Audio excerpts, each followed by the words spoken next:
Assalamualaikum warahmatullahi wabarakatuh. Kembali lagi bersama saya Vera Sulistianingsih.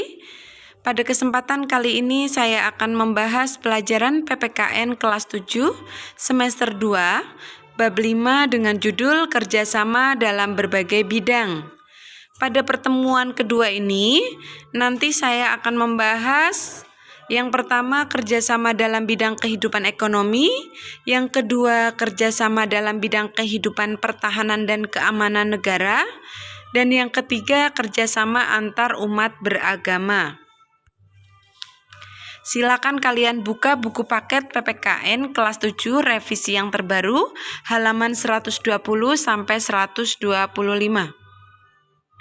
Pada pertemuan sebelumnya, kita telah membahas kerjasama di berbagai bidang kehidupan, di antaranya bagian yang pertama kerjasama dalam bidang kehidupan sosial politik. Ya, pada pertemuan yang kedua ini nanti yang akan dibahas yang pertama ada kerjasama dalam berbagai kehidupan ekonomi. Landasan kerjasama di bidang ekonomi terdapat pada pasal 23A dan pasal 33 ayat 1. Adapun bunyi dari pasal 23A yaitu pajak dan pungutan lain yang bersifat memaksa untuk keperluan negara diatur dengan undang-undang. Pajak digunakan oleh negara untuk membiayai pembangunan nasional. Dengan demikian, pembangunan nasional untuk kesejahteraan dan kemakmuran rakyat dibiayai dari pajak. Ya, ini adalah manfaat pajak. Pajak ini diambil oleh pemerintah ya. Nah, akan dimanfaatkan oleh negara. Di antaranya untuk dana alokasi umum ya. Jadi untuk membiayai pelayanan umum.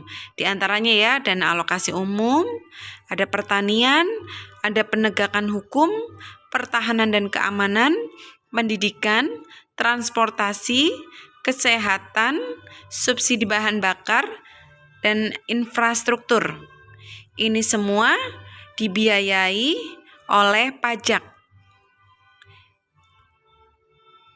Harapan dari dasar hukum pasal 23A tersebut adalah setiap warga negara diharapkan bekerja sama dan bergotong royong membiayai pembangunan nasional tersebut melalui pajak yang dibayarkan. Landasan kerjasama tadi sudah dibahas ya yang 23A. Sekarang bunyi dari pasal 31 ayat 1. Perekonomian disusun sebagai usaha bersama berdasarkan asas kekeluargaan. Kegiatan usaha ekonomi di sini menggunakan prinsip kerjasama saling membantu dalam suasana demokrasi ekonomi untuk mencapai kesejahteraan bersama secara adil. Wujud badan usaha yang diharapkan pada pasal ini adalah koperasi. Pastinya kalian sudah tidak asing ya di telinga kalian tentang koperasi. Adapun keunggulan koperasi dibandingkan dengan badan usaha lainnya, di antaranya 1, dasar persamaan.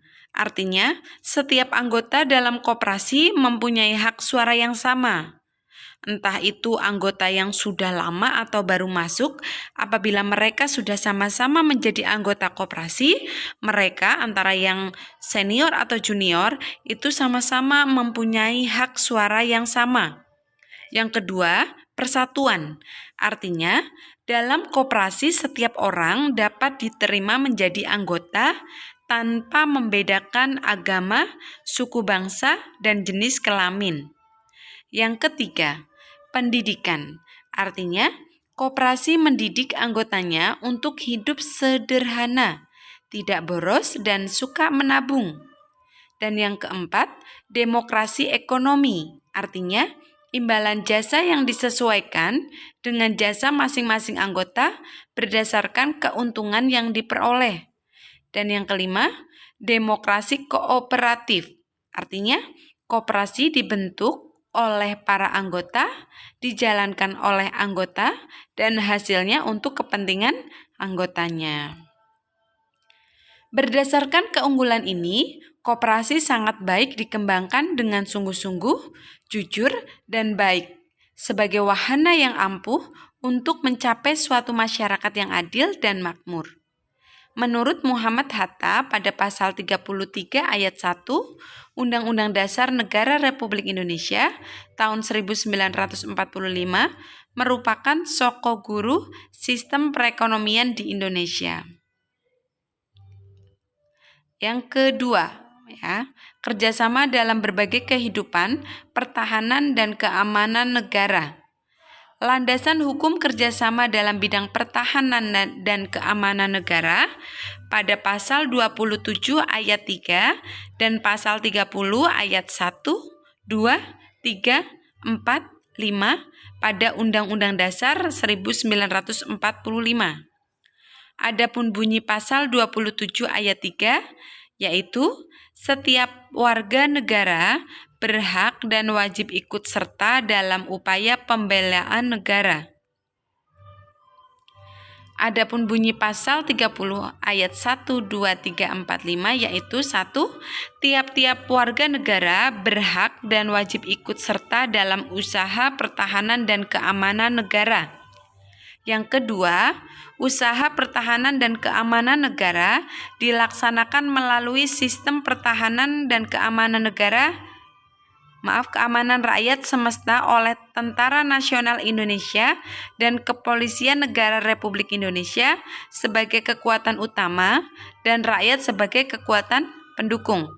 Yang ketiga, Tentara Nasional Indonesia terdiri atas Angkatan Darat, Angkatan Laut, dan Angkatan Udara. Sebagai alat negara bertugas mempertahankan, melindungi, dan memelihara keutuhan kedaulatan negara. Dan yang keempat, Kepolisian Negara Republik Indonesia sebagai alat negara yang menjaga keamanan dan ketertiban masyarakat, bertugas melindungi, mengayomi, melayani masyarakat, serta menegakkan hukum. Dan yang terakhir, kelima, susunan dan kedudukan Tentara Nasional Indonesia, Kepolisian Negara Republik Indonesia, hubungan dan kewenangan Tentara Nasional Indonesia dan Kepolisian Negara Republik Indonesia di dalam menjalankan tugasnya, syarat-syarat keikutsertaan warga negara dalam usaha pertahanan dan keamanan diatur dengan undang-undang. Setiap warga diharapkan mampu bekerja sama untuk dapat mewujudkan pertahanan, keamanan negara, dan dapat menghadapi segala bentuk ancaman yang dapat mengganggu keutuhan kesatuan bangsa Indonesia. Yang ketiga, kerjasama antar umat beragama. Adapun landasan hukum kerjasama antar umat beragama terdapat pada pasal 29 ayat 1 dan 2. Kerjasama antar umat beragama terwujud dalam kerukunan hidup antar umat beragama. Berikut bunyi pasal 29 ayat 1 dan 2. Yang pertama, negara berdasar atas ketuhanan yang Maha Esa. Selanjutnya dipertegas lagi pada pasal 29 ayat 2. Negara menjamin kemerdekaan tiap-tiap penduduk untuk memeluk agamanya masing-masing dan untuk beribadah menurut agamanya dan kepercayaan itu. Itu adalah bunyi dari pasal 29 ayat 1 dan 2.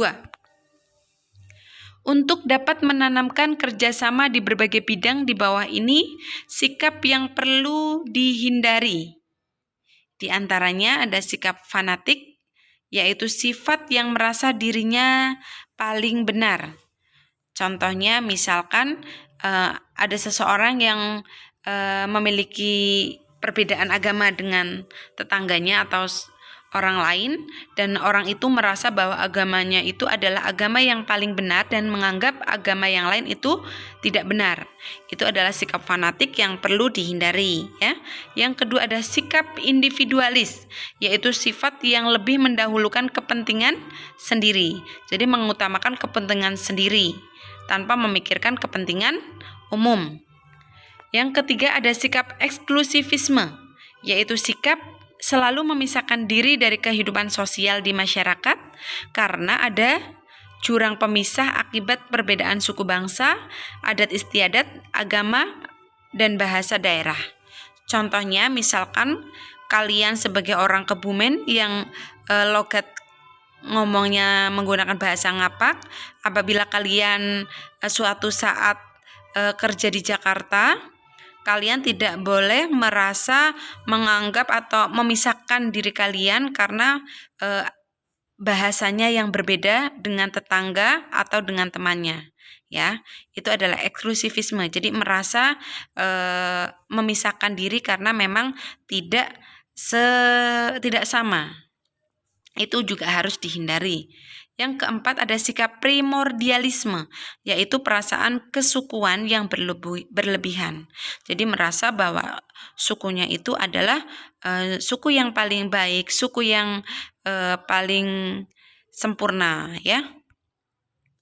Kerja sama antar umat beragama ditandai dengan adanya sikap-sikap sebagai berikut. Yang pertama, saling menghormati umat seagama dan berbeda agama. Yang kedua, saling menghormati lembaga keagamaan yang seagama dan berbeda agama. Dan yang ketiga, saling menghormati hak dan kewajiban umat beragama. Ya, demikian penjelasan pada pertemuan kedua ini. Semoga bermanfaat. Terima kasih. Wassalamualaikum warahmatullahi wabarakatuh.